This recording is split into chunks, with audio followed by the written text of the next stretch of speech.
ব্রাইডকে সাজাতে গিয়ে লাস্টে আমাকে রাস্তায় রাত কাটাতে হয়েছিল। তো দিনটা ছিল মে মাসের 9 তারিখ। এটা যথেষ্ট পুরনো একটা ভিডিও, কিন্তু ভিডিও এডিটিংয়ের প্রবলেমের জন্য আমি অনেক পরে তোমাদের সাথে শেয়ার করছি। শর্ট ভিডিও এবং ফটো তোমাদের সাথে অলরেডি শেয়ার করা আছে, সেগুলোতে যথেষ্ট তোমরা ভালোবাসা দিয়েছো। এবং প্রচণ্ড গরম ছিল, তার মধ্যে মে মাসের গরম মানে বোঝাই যাচ্ছে কেমন গরম। তো আমার ভেন্যু ছিল সেদিনকে হচ্ছে রানীগঞ্জ, এবং রানীগঞ্জের অনেকটা প্রায় ভেতরে। তার জন্য আমি সকাল সকালই বেরিয়ে পড়েছিলাম। সকাল সকাল মানে অনেকটাই সকালে, কারণ আমাকে 12টায় টাইম দিয়েছিলাম ব্রাইডকে। আর আমার যেতে যেহেতু আমি একটু টাইম নিয়ে যাই সব জায়গাতেই, তাই একটু তাড়াতাড়ি বেরিয়ে পড়েছিলাম। আর এই দিন আমি কোনো অ্যাসিস্ট্যান্টও নিয়ে যাইনি, কারণ আমার অলরেডি স্টুডিওতে 3টে পার্টি মেকআপ বুকিং ছিল। তো অ্যাসিস্ট্যান্টটাই সেই মেকআপগুলো করবে, তাই তাকে স্টুডিওতেই রেখে গেছিলাম। আর আমি বেরিয়ে পড়েছিলাম রানীগঞ্জের জন্য। তো যথারীতি আমি টাইমের আগেই পৌঁছাই এবং তার বাড়ির লোক এসে নিয়ে যায়। কিন্তু সেখানে গিয়ে পড়ি আরেকটা বিপদে, কারণ যাওয়ার পরই শুরু হয়ে যায় তুমুল জোরে ঝড় বৃষ্টি। আর যেহেতু বলেছিলাম আমি তার বাড়িতে সাজাবো, কারণ তার বাড়িতে এসি ছিল, আর এসিতে মেকআপটা ভালো হয়, তাই বাড়িতেই আমি মেকআপটা করবো বলেছিলাম। কিন্তু কারেন্ট চলে যায়। এসিতে থাক দূরের কথা, কারেন্টটাই থাকে না, কারণ কারেন্ট না থাকলে আমরা মেকআপ হেয়ার কোনটাই করতে খুবই অসুবিধা হয়। হেয়ারটা তো করাই যাবে না, কোনো মেশিন ইউজ করতে পারবো না। যথারীতি তার পাশের বাড়ি যাই আমরা। পাশের বাড়িতে বললো ইনভার্টার আছে।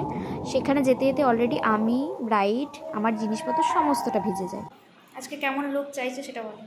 আমি একদম ন্যাচারাল, মানে বেস্টটা যেটা হবে সেটা একদম ন্যাচারাল, মানে ওগুলো যেন না হয়। আর আইটা একটু ভালো করে করবে, একটু গোল্ডেন টাচ দেবে। আর তুমি কলকাটা কিন্তু গালে হবে, গাল মানে গাল সমেত একদম নামিও না, ছেড়ে পরে গালে যেন কথা। আচ্ছা, আর এমনি রেড লিপস্টিক, ব্যাপার ঠিক আছে। তোমরা তো শুনতেই পেলে আমার ব্রাইড কেমন কি আবদার।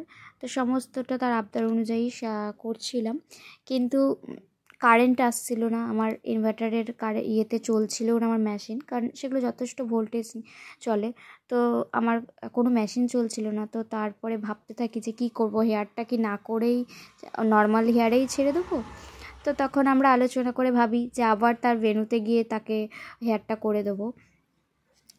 তো যথারীতি ওয়েট করতে থাকি। তারপর আমার পুরো মেকআপ কমপ্লিট হয়ে যায়, তবুও কারেন্ট আসে না। প্রায় 1 ঘন্টা পর কারেন্ট এসেছিলো, কারণ বৃষ্টির না কমলে আমরা যেতেও পারছিলাম না। তো কারেন্ট আসার পর তারপর আমরা সব কিছু কমপ্লিট করি। কমপ্লিট করতে করতে প্রায় অনেক রাত হয়ে যায়, এবং আমি ব্রাইডকে ছাড়ি প্রায় রাত 8টা বাজে, তখন তাকে আমি ছাড়ি। তো ঋতু, কেমন লাগলো আমার কাছে সেজে? দারুণ লেগেছে। মানে আমাকে তো আমি চিনতেই পারছি না, আমি প্রথম থেকে তখন থেকে ভুলেই যাচ্ছি যে মানে আমি বুঝতেই পারছি না যে এটা আমি কি না। মানে আমি ভীষণ স্যাটিসফাইড। দারুণ দারুণ দারুণ। তাহলে আবার কাউকে রেকমেন্ড করবে তো? যদি আমার ভাই বোনদের যদি বিয়ে হয় আমি অবশ্যই তোমাকে রেকমেন্ড করবো। থ্যাংক ইউ, এটাই আমার সবচেয়ে বড় পাওয়া। থ্যাংক ইউ, তোমাকে যে স্যাটিসফাই করতে পেরেছি এটাই সবচেয়ে বড় পাওয়া। আচ্ছা, একটা আইডিয়া ডাউন করো। তো আজকে এসেছিলাম, এটা হচ্ছে রানীগঞ্জ। রানীগঞ্জের কোথায় এটা? তো ওর কাছ থেকে রিভিউটা শুনতেই পেলে, তো তোমরাও জানিও কেমন লাগছে। আর এই হচ্ছে ও একটু সাবেকি লুক চেয়েছিল কলকার উপরে, এই হচ্ছে ওর ফুল লুক। কেমন লাগছে অবশ্যই কেমন লাগছে কমেন্ট করে জানিও।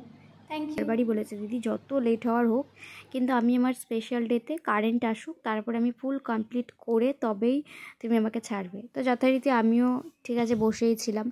তো সমস্তটা কমপ্লিট করে ওকে ছাড়ার পর আমার হয়ে যায় আরেক বিপদ। আমি যখন বাসের জন্য ওয়েট করতে থাকি, বাস তো আসে না, কারণ তার বাড়ির থেকে আবার আমাকে রানীগঞ্জ বাস স্ট্যান্ড আসতে আসতে আরও প্রায় আধা ঘন্টা 1 ঘন্টা লেগে যায়। তো আমি যখন আসি তখন প্রায় 9:30 বাজে, এবং যথারীতি আমি একটি ভলভোকে দাঁড় করিয়ে চাপি, কারণ সেই ভলভোটি যাচ্ছিল কলকাতা। তো তারা আমার হাতে ট্রলি দেখে ভাবে আমিও হয়তো অনেক দূরে যাব কলকাতা, তাই তারা বাস থামায়। এবং তারা ওঠার পরে যখন শুনে আমি দুর্গাপুরে নামবো, তো তখন বলে যে দিদি আমরা যদি আগে জানতাম তুমি দুর্গাপুরে নামবে, আমরা কিন্তু চাপাতামই না। তো যাক, সেদিন অনেকটা আমার লাকও কাজে করেছিল, নাহলে আমাকে রাস্তাতেই সেদিনকে রাতটা ভেবেছিলাম কাটাতে হবে, কারণ অনেকটা রাত হয়ে গেছিলো, পুরো শুনশান। আর ওর বাড়ির থেকেও অনেকটা ডিস্টেন্স, যদিও ওরা বলেছিল ওদের বাড়ির থেকে যেতে, কিন্তু পসিবল না। তো আমি চলে এসেছিলাম, এবং স্ট্যান্ডে এসে ভাবতে থাকি যে কতক্ষণে বাস পাবো। যদি একজন বলেছিল যে বাস পেতে পারো।